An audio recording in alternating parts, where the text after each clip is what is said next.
أعوذ بالله من الشيطان الرجيم.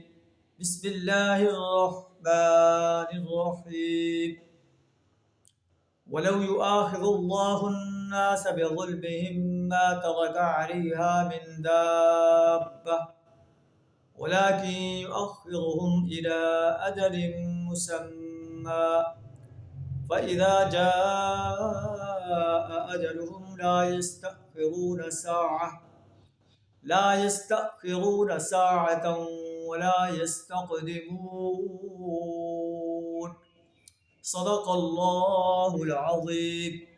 سورہ النحل آیت نمبر 61 آپ کے سامنے تلاوت کی ہے، جس کا ترجمہ کچھ اس طرح ہے: وَلَوْ يُؤَاخِذُ اللَّهُ النَّاسَ بِظُلْمِهِمْ مَا تَرَكَ عَلَيْهَا مِن دَابَّةٍ، اگر اللہ کہیں لوگوں کو ان کی زیادتیوں پر فوراً ہی پکڑ لیا کرتا تو روئے زمین پر کسی متنفس کو نہ چھوڑتا.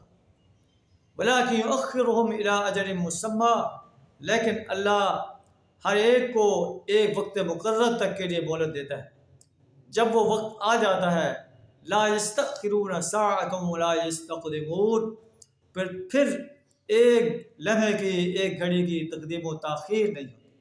اللہ نے ہمیں بھی مہلت عمل عطا کی کہ اس میں ہم اپنی آخرت کو سنوار لیں اور دنیا کے اندر ایمان و عمل صالح کے ساتھ اپنی زندگی کو آراستہ کرتے ہوئے اللہ کے دین کو غالب کرنے کے لیے میدان عمل میں آ جائیں. شیطان کی اتباع سے اپنے آپ کو بچا لیں.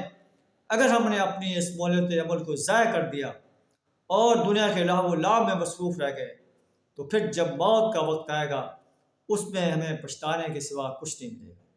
اللہ سے دعا ہمیں اپنی اس مہلت عمل کو اپنی اخروی زندگی کو حسین سے حسین تر بنانے کی توفیق عطا فرمائے. وآخر دعوانا الحمد للہ رب العالمین.